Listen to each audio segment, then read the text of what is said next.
Hello, this is Ross Plaskow and welcome to my brand new tutorial how to make a cartoon head turn. I don't care if it's a skull, a bear, or a kid, or a doodle you just did. What I'm going to show you are the basic principles of turning a 2D sketch into a 3D character. I've put the project file in the video description so that you can join in. Now, first of all, you may notice that I have the lines and the colors on separate layers. Now, that's just in case you want to change the colors of the layers. You can change them separately. So let's begin by putting all of these lines and colors into their own little layers. Pre-comp left brow and left brow color. Let's put them into their own left brow layer. Right brow color in their own little layer.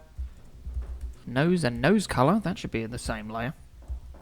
Left eye and left eye color should be... You guessed it! I'm not being funny! Right eye and right eye color. Tongue and tongue color should be the same. Tongue. Mouth and mouth color will leave separately because the tongue layer is going to be in between the mouth line and the mouth color. Head and head color should be the same. Call it head. Left ear and left ear color should be the same. Let's leave left ear wrinkle separate. Call that left ear. Right ear and right ear color. Call that right ear. Hair and hair color. Next up, anchor points. Left pupil in the center of the pupil. Right pupil in the center of the right pupil. If you want to go down a layer, hold down Command and down or up. Left brow. Anchor point should be on the left-hand side because that's where it will rotate from. Right brow anchor point on the right-hand side. Nose, top of the nose. Left eye in the center, right eye in the center, mouth in the center of the mouth, tongue where it connects with the mouth, mouth color there, head will rotate from the neck, left ear wrinkle just wherever it is, left ear wherever it connects with the head, right ear wrinkle there, and right ear, wherever it connects with the head. Oh, and hair. Solo a layer there. Yep, that's fine. Because we're going to make this head turn, let's edit the size of the composition. So hit Composition, Composition Settings, and change the width. Okay, now it's time for parenting. Shut up! Shut your mouth or I will not feed you dinner. Parent the left pupil to the left eye, right pupil to the right eye, left brow, nose, left eye, right eye, mouth, left ear, right ear, and hair should all be parented to the head. Tongue should be parented to the mouth. Mouth color should be parented to the mouth.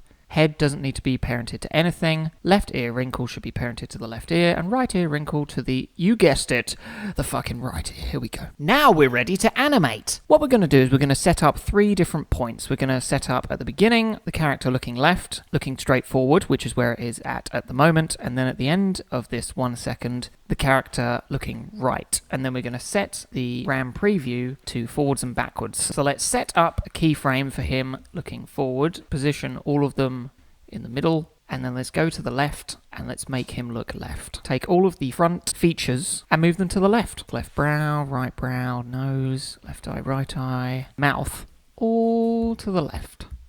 Then at the other end, move them all to the right. Now that looks a little bit flat. The nose is further forward than the other features, so move the nose a little bit further than the rest of the features. It would also be good to get some rotation on the nose, so hit R for rotation. Rotate it, say 8 there, and then -8 over here. Command and hit that if you want the movement to go straight through the keyframes. Shift F9, Shift Command F9. Maybe let's make the brows move a little bit less because they're behind the eyes. So let's move them to the right. And then over here, let's move them to the left. Let's have a look at that. So we're getting a little bit of depth there. Let's move the pupils. Slightly left here. Slightly right here. Command, hit, and then highlight both of these and basically F9. That's nice. I can see where it's going. Now we're going to liquify the eyes so that the left eye, when you look left, it gets a little bit thinner on the edge, like it's wrapping round his head. Select the left eye, go up to Effect, Distort, Liquify, Warp tool options, brush pressure up to 100. Set a keyframe, hit U to see the keyframe. Set the center keyframe so that there's no distortion there, and then here we're going to distort it. Let's grab our little brush, make it a little bit bigger by holding down Command and dragging. And let's move around the eyes so that it looks like it's wrapping around the head, maybe a little bit thinner. Command Shift F9. Do the same thing to the right eye. Effect, Liquify, Warp tool options, brush pressure 100.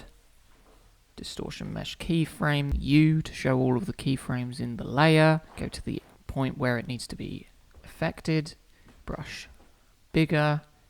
And distort it around the head like that.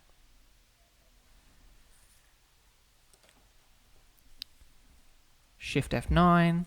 That's great. It looks like the eyes are wrapping around the head. Now the tongue is inside the mouth. We're going to make the tongue go the opposite direction so that it looks like it has some depth. So when the face is looking right, let's move the tongue left.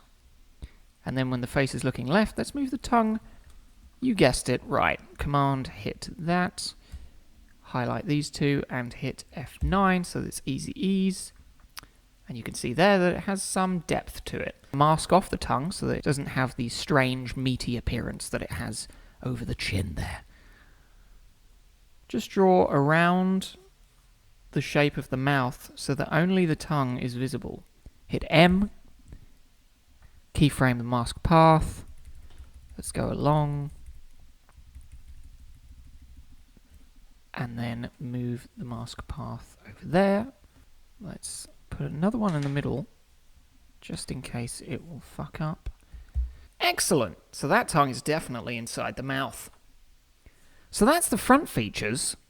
Let's do the back features. When the front features move left, you want the back features to move right. Left ear and the right ear and the hair. And let's move them to the right. The right ear went a little bit too far there. The left ear isn't behind his head enough. And let's go to the other side and do the same.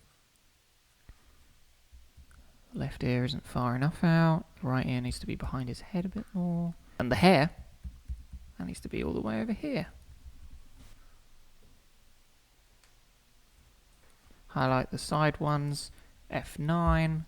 Let's get rid of these keyframes in the middle of the ears and the hair so that there's an even movement when he moves. That looks a lot better. Now let's move and rotate the head. Set up a keyframe for rotation, set up a keyframe for position, move the head over to the left, and then over here, move the head over to the right. Rotate him up like he's looking upwards over there. What's that, -11? So over here we'll have it +11. F9 these. Now that is a 3D looking head. So that's it. Those are the basic principles of turning a 2D head in After Effects. To take it a step further, let's take a look at this balloon man. He looks 3D, but he's not. It's just the front layers are moving more than the middle layers, and the back layers are moving in the opposite direction to the front layers. It's just the illusion of 3D. It's not real, but it looks damn fine. I've been Ross Plaskow. See you in the next lecture.